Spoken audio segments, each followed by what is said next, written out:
Greetings and welcome to Sparkles and Blessings. I'm Ducky, and we are here for another story.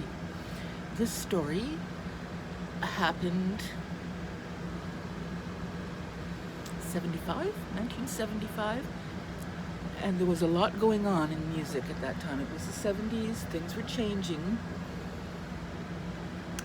and there was a lot of new music coming out, and I want to tell you what it was like for me to hear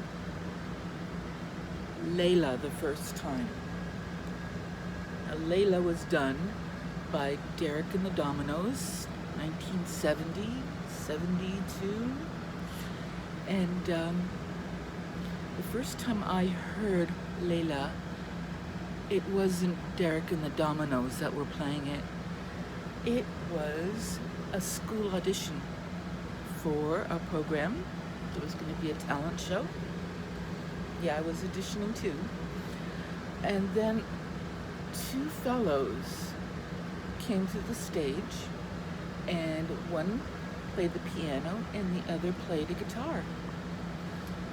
And I wasn't really paying much attention to the first part of the song as they were trying out.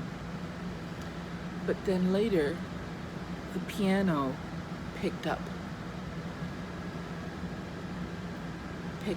the melody.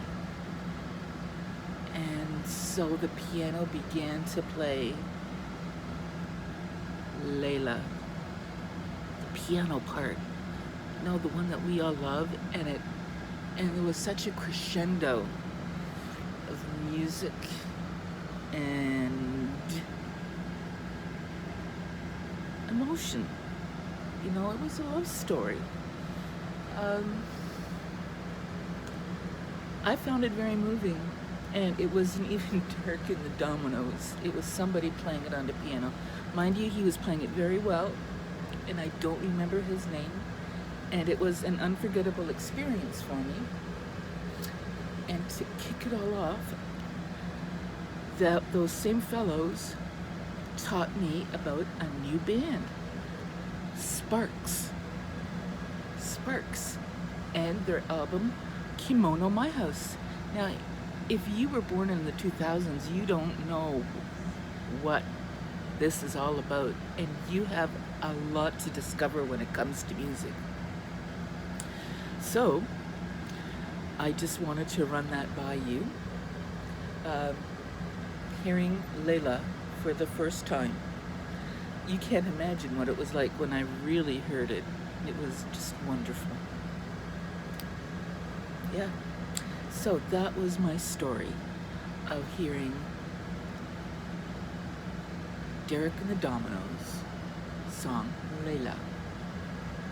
And I hope you join me again next time for Sparkles and Blessings.